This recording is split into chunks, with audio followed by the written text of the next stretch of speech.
where we last left off in the One Piece. During the time of our training, we began to hear rumors. Rumors about a group. I don't know, man. like we gotta. This is dying, bruh. I don't know what to do. He seems like he's not like heating up. Like heating up or anything. Yeah. Fuck. We need a fucking doctor. We need a goddamn. Wait. I know your secrets. Violet. How does this make you feel? That they're all just watching you inside here. I feel madness.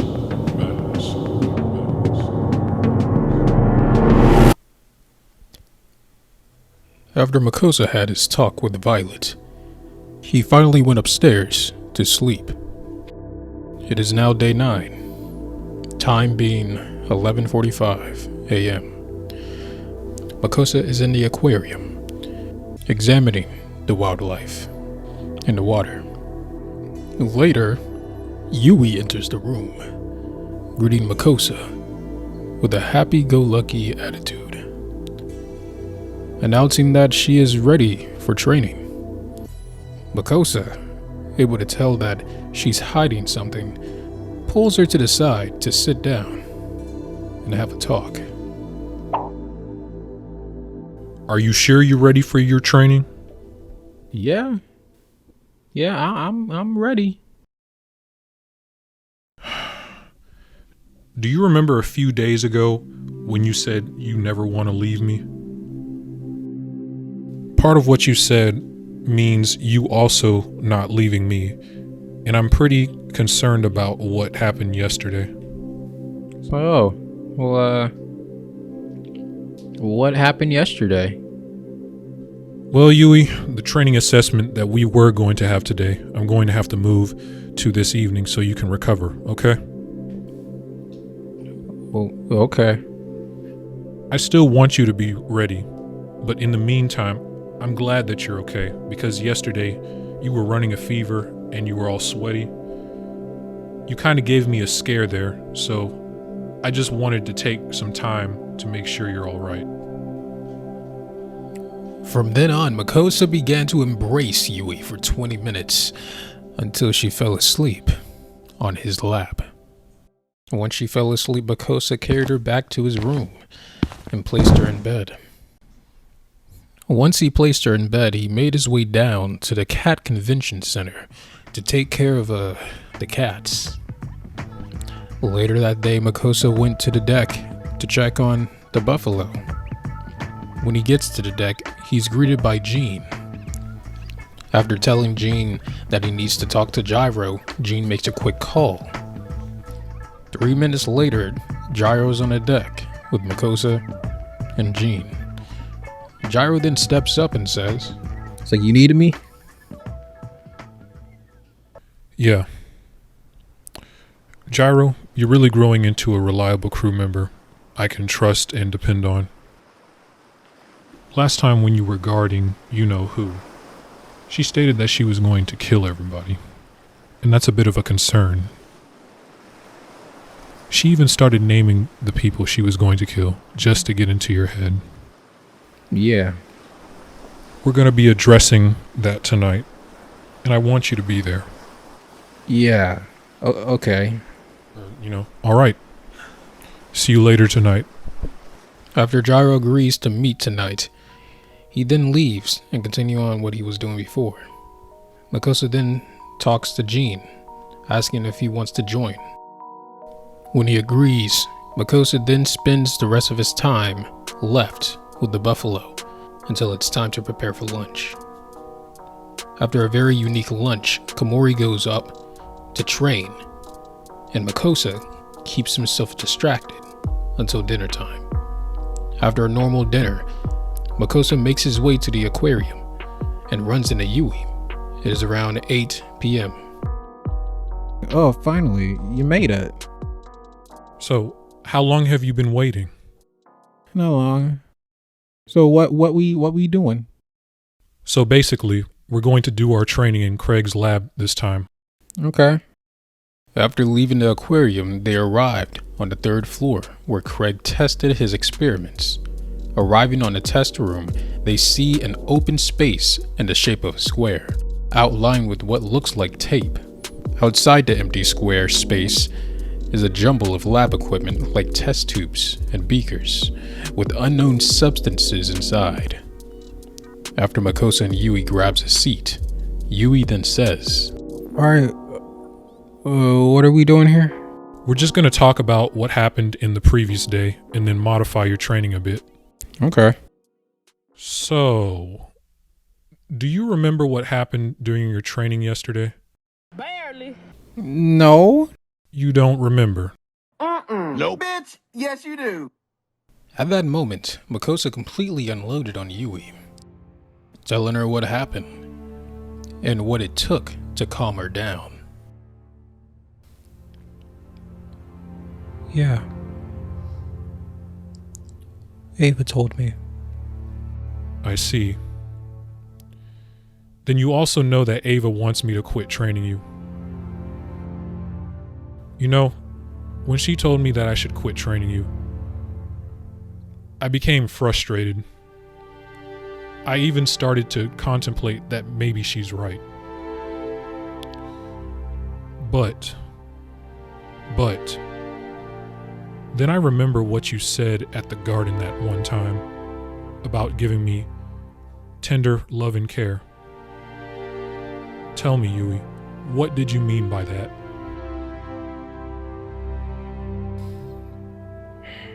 Makosa, before I was a part of this crew, or any crew, I was a part of this school. School for servants, that's what it was called. I was going there because of my problems I had. You see, ever since I was born, I was very shy and clumsy. I was always messing up everything. So my parents got sick of it and they decided to send me to this school at a very young age. Last thing I remember my parents telling me was, "We don't need someone like you in this family. You can come back once you graduate from that school and you have proof with a certificate." While I was in that school, I continuously got held back because of my clumsiness. And I could never make any friends because of my shyness. So I could never ask for any help. I was alone. I've been there so long that I started running out of money for the school. It was almost like my parents just got tired of paying for me to go into the school. And I stayed here so long that this was practically my last year. I thought I'd never get home until I met someone. Until I met Ava. She was my first friend that I've met or had, really. She helped me with everything. All the schoolwork. She helped me with my clumsiness. And sooner or later, I was no longer as shy as I was before. Ava was like my safety net. As soon as I fall, she'll catch me. Later, I made a group of friends. Those friends were Mia, Cleo, and Olivia. I was finally passing my classes. I was finally feeling like I could do something. I felt like I could finally go home. But then we were raided by pirates. We continued to be passed off from pirate to pirate until we made our way to Foxy. Now, being on Foxy's crew wasn't that bad. It was interesting. Out of all the crews we've been on, Foxy's was probably the most entertaining one. It was the safest one we've been on. But I still felt bad knowing that there's no way for me to go back to my normal life. To going back to school, to pass my class, and finally graduate, get my certificate, and really get back to normal with my family. At this point, it was a goal that no longer existed for me. So, with that logic hitting me, I became my former self when I first arrived at the school. Just shy, clumsy all over again. Just developing my old habits. My friends tried to get me out of it, but all they could really do was just shield me and protect me and just pretty much keep me out of the way so I don't mess up anything. After spending about a year with Foxy, we were traded off to your crew. Nothing changed for me. If anything, it got worse, especially with all the rumors and accusations about you and your crew. It was like a nightmare. I expected it to be 10 times worse than what I've experienced, but after observing you and your crew for so long, I realized I was wrong. Watching you and this crew from Water 7 all the way to Sabaody, I realized how much trust you put in them, how far you'll go if even one is in trouble, and all the time you spend with them. It reminded me of something I lost or maybe I never had. My point is, when you said we can leave, I decided to join, but that's why I trained so hard, so I can get closer. But in the end, I messed it up, and now I understand. I understand if you don't want to train me, just don't leave me. Listen, Yui. You know, you're a gifted girl. You're clearly powerful, but you just need someone to guide you, someone to give you quality time and tender love and care. I need you to promise me something before we continue any further. Remember when you said you don't want me leaving you? Is that what you desire the most? Mm-hmm. I need you to promise me something first. That you will never, ever leave me. And you will always remain at my side with everything I do and support every decision I make. Yeah, that's the plan. After Yui agrees to the promise, Makosa goes back to the original subject, where he planned out what exactly they'd be doing for training. To do various exercises before breakfast, then for breakfast, he's going to make her a unique dish so she can regain that energy. After explaining his plan, Makosa and Yui part ways for that night.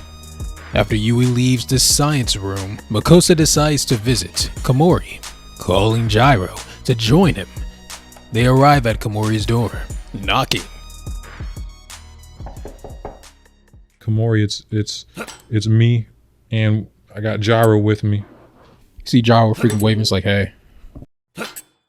It's just us.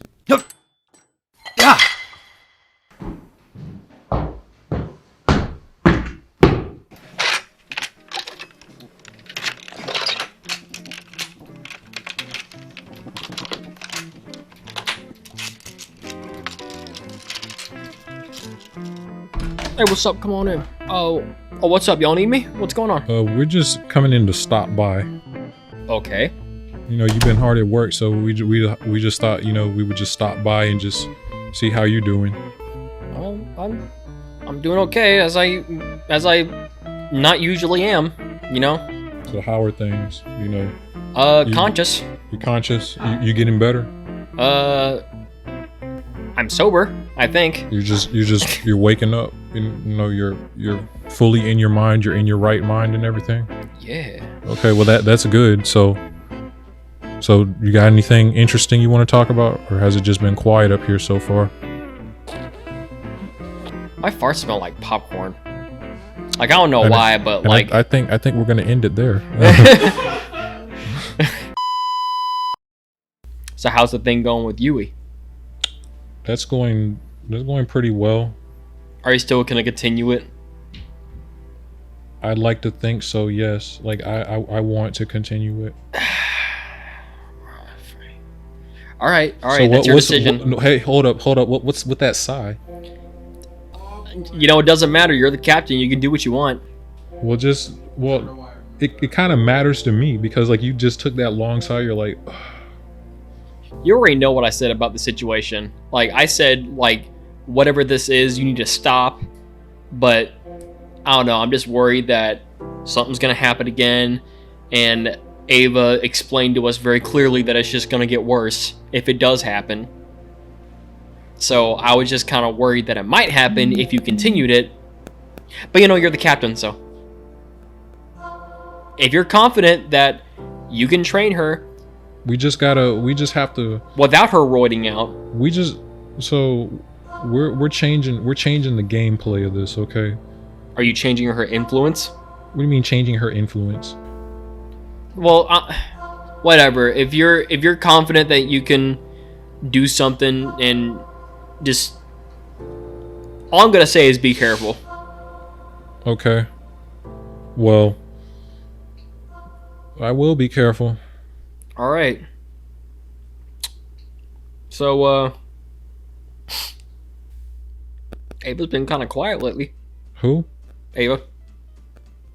She was drinking earlier today. Isn't that a good thing? I don't know. She's been a lot more quiet than usual. Yeah. You know, isn't that a good thing? Do we not? Don't we not? You know, we just like Want to be involved in anything? I thought she was chill. I'm just saying, isn't that a good thing that, you know, she's kind of quieted down right now? Yeah, I guess she's Not unless if you you know, you want her stirring stuff. Not unless if you want her out and about. No, of course she was out and about. I'm just saying, as opposed to, you know, what happened a few days ago. What happened a few days ago? Oh,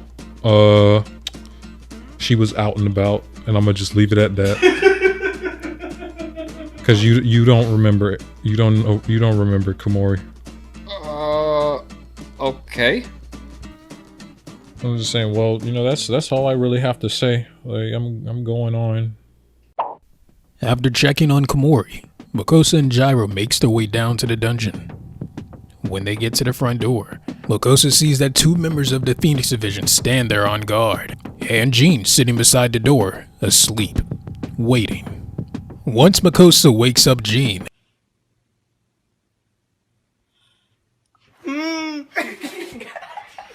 he then uses observation hockey to judge what is going on inside.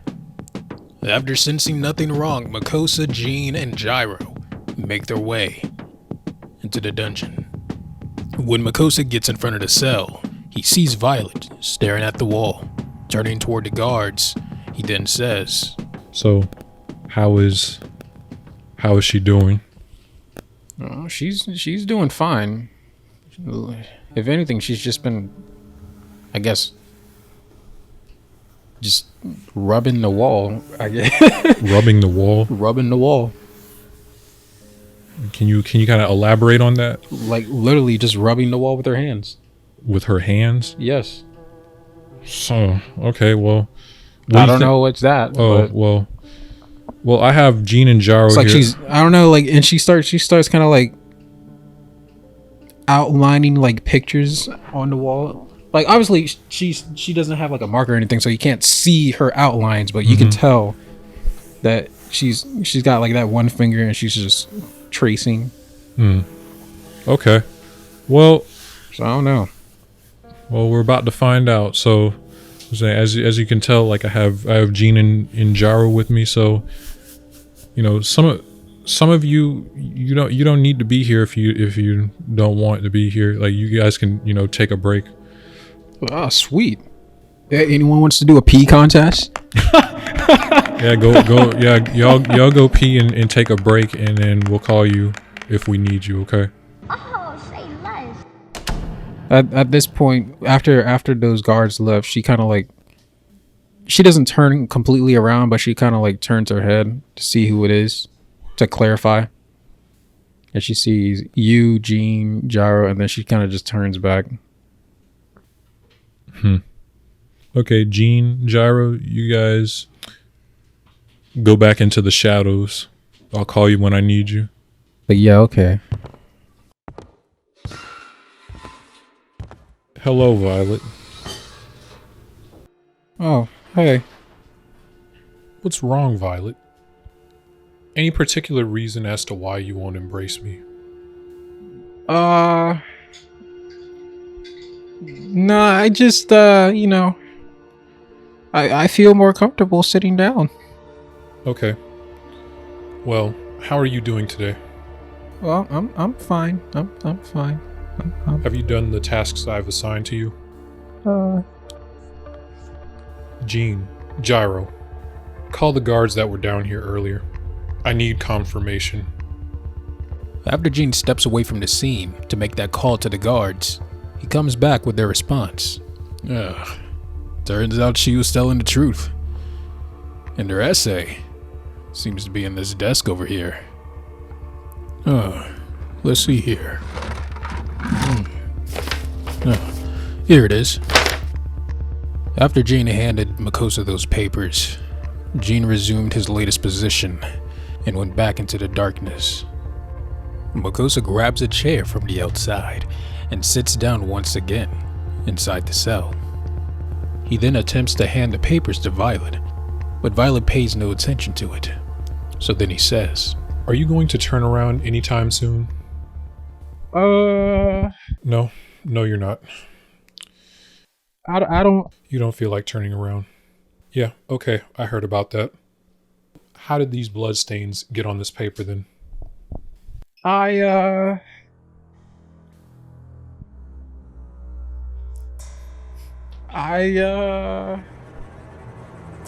I decided to, So are we going to tell the truth here, or are we just going to try lying to me?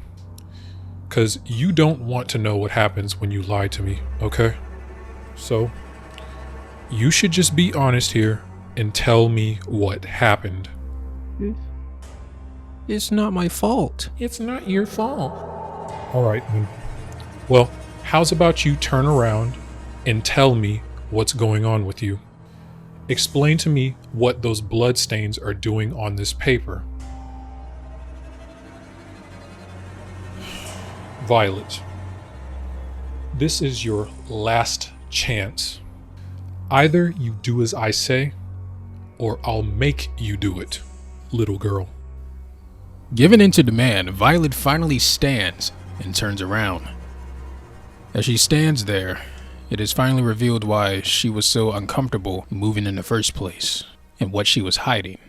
As she stands there presenting herself to Makosa, Makosa could see that she was holding her left side, which just so happens to be bloodied and bruised. What happened? What's going on? I don't know. What do you mean you don't know? You see, Violet, this could be so simple. So easy for you. But you're making it more difficult. I just need for you to be transparent with me. Be clear with me, okay? Don't do any of that stuff. Just tell me what happened, okay? All right. It was.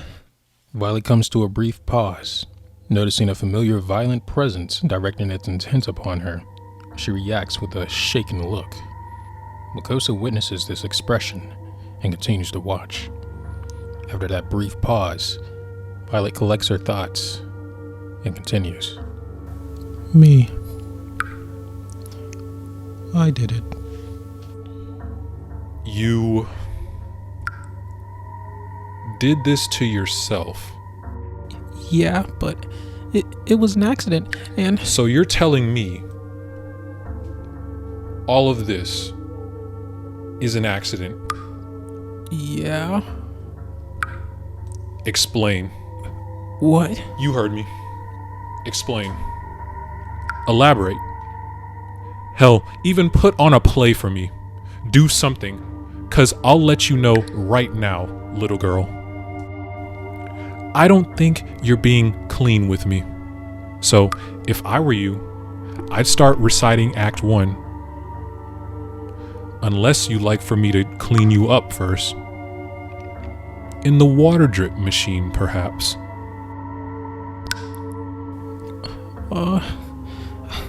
I don't know. I don't remember. You don't remember? It wasn't like this yesterday. It just hurt a little.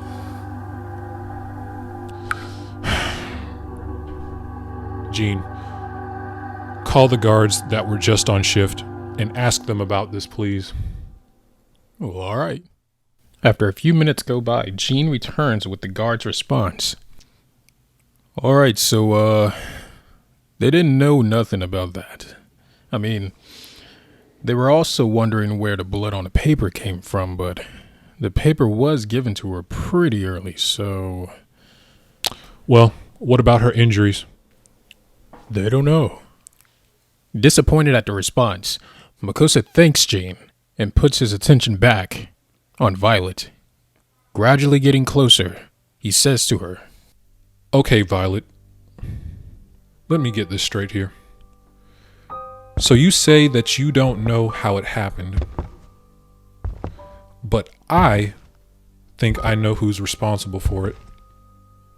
So let me tell them something right now. Makosa grabs her face, blocking her airway and half her sight, and then pins her against the wall. Staring into her eyes, he continues. Whoever was responsible for this needs to know that I am in charge. When I need you, I'll summon you. But until then, you'll stay silent and stay put. Make a move without my say-so, and I'll slowly strip you down until there's nothing left. After Makosa finishes his demanding statement, Violet grabs Makosa's arm, holding her in place, and tears up. Makosa lets go of Violet, and she drops to the ground, coughing and gasping for air. As she lays there on the ground struggling, she says, I don't know what you're... before passing out onto the ground, still covering her wound. Makosa then turns around and says, Someone wake her up. Gene runs off to gather water once again, but Jiro walks inside the cell and says, I know how to wake her up. Jiro equips his chains with a vexed look, wraps them around his forearm up to his fist, and continues to walk toward Violet. Makosa intervenes and says, Jiro, hold off until Jean gets back. Coming to a complete halt, Jiro retreats to the cell entrance and leans up against the bars inside. Jean makes it back to Makosa's side with a bucket of water to splash it on Violet.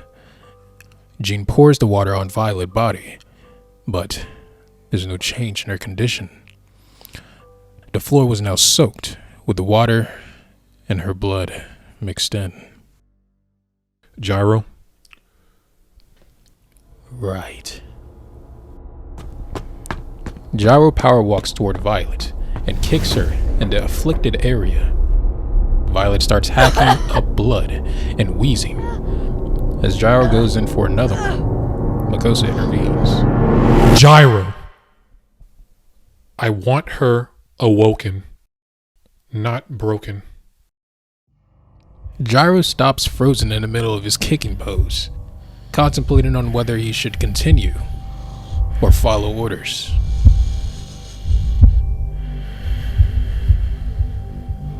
Few seconds go by and Jiro decides to drop his attack. Jean, go get some water. After a while, Jean returns with the bucket of water and pours it on Violet. Why would you do that? Do what? Why would you pour the water on her? I don't know. Thought she was thirsty.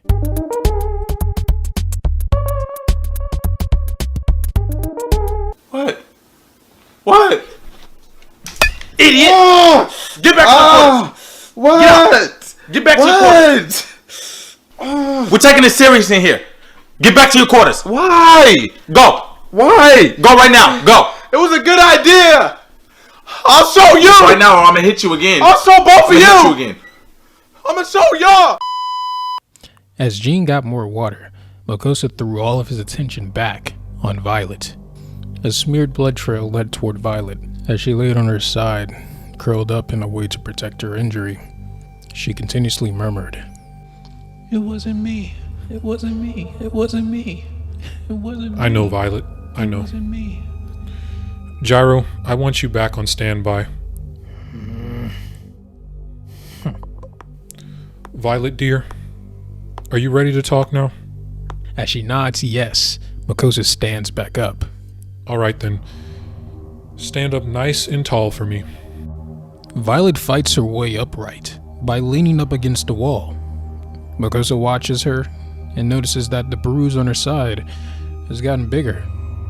As soon as Violet props herself up, Makosa places his chair near her to sit down, and then grabs another from the outside.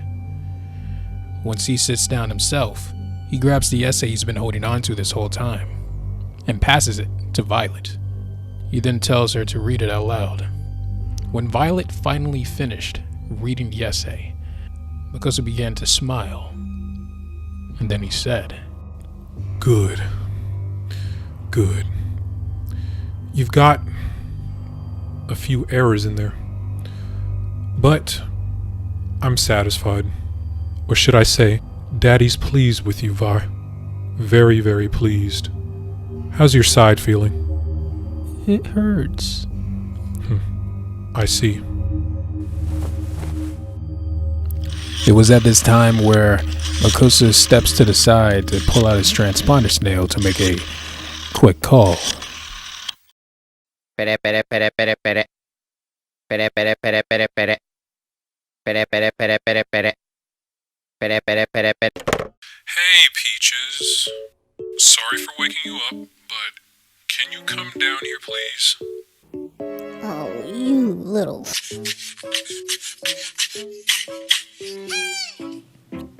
Hey, yo, what? Come on. It's a surprise just for you. Fine. But it better be something important. Like.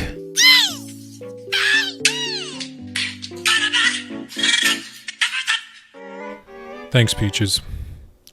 Oh, and make sure to bring some medical supplies because Jiro had another accident. Hey, man, what the fuck's that supposed to be? age, they can't really control their bladders. Alright, see you soon. Bye.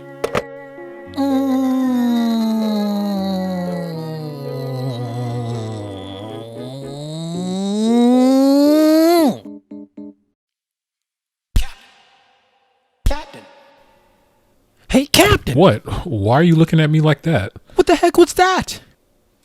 Why'd you make it sound like I peed in the bed or something? I mean, you're still a kid, right? I'm freaking 16! I could have joined the Marines if I wanted to. Yeah, you're 16. You're still a kid. Then what do we do now? Pour some water on your pants. Make this thing look as real as possible. I don't know what else to tell you. No. I'm not doing that. Come on, Jiro, don't feel bad. It happens to the best of us. No. Sometimes it can't help but leak out. No. After a few minutes passes, Tani finally arrives down to the dungeon. Alright. What's going on? What the? What the f? How? Well, what can I tell you? The kid's a sprayer. But I thought that Jiro. Nope. I'm out of here. Wait. Peaches, wait. What? What do you want? I'll give you sloppy toppy. Say it. Say it again. I said I'll give you sloppy toppy.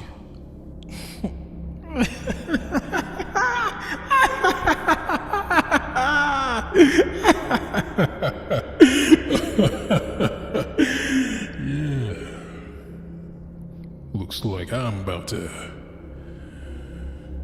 get some. Once Tani was convinced, she made her way back to the cell. Once she dropped her bag on the desk, she started her physical examination on Violet. As she did her physical examination, Makosa then explained what happened. After checking her for a while, she came to a conclusion and called over Makosa. Hey, Makosa.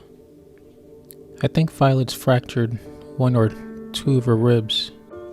If you look over to her left side, she suffered massive trauma from her lower rib all the way down to almost her hip. From what I can tell. It could lean from being just a regular stress fracture to a commuted fracture. Will it kill her? I don't know. I'm not a doctor. It doesn't make any sense. How is Violet able to do this to herself without anyone not knowing? Well, what can we do to help her? All we can do now is stop all activity. Any movement that would agitate Violet would make her condition worse. She also needs her wounds cleaned and patched up continuously. She'll need to be taken care of every day. I guess we should tighten her restraints so she doesn't do anything to cause harm to herself. I'll have somebody check on her. Do you think you can patch her up for me? Yeah. Okay, thank you, Peaches. Tani grabbed her bag she placed on the desk earlier and pulled out her medical supplies to clean and bandage up her wound. Once she finished, she said, Alright, I'm done. I'm gonna go to bed now.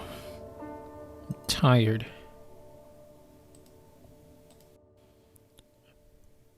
Once Tani left, Makosa walked toward Violet.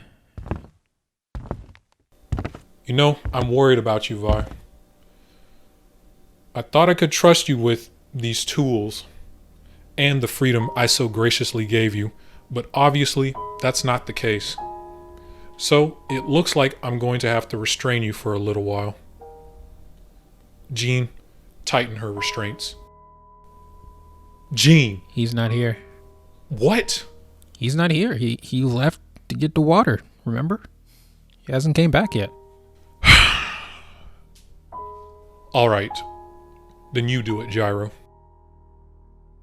Jiro steps out of the cell to pull a lever so he can restrain Violet. As the chains retract into the ground, Violet follows the chains with a wistful, pleading look upon her face. As she makes her way to the corner, sitting down, having her back face it, Makosa begins to exit the cell. Oh, and before I go, let me ask you something, Violet. You see, I've heard rumors that you've threatened to kill the Phoenix Division. Is that true, Vi? No, of course not. I'd never. Hey! Don't lie. Don't you dare lie. You lie, and I'll kill you. I know what you are. I know what you did. And once you slip up, you're dead. You damn murderer.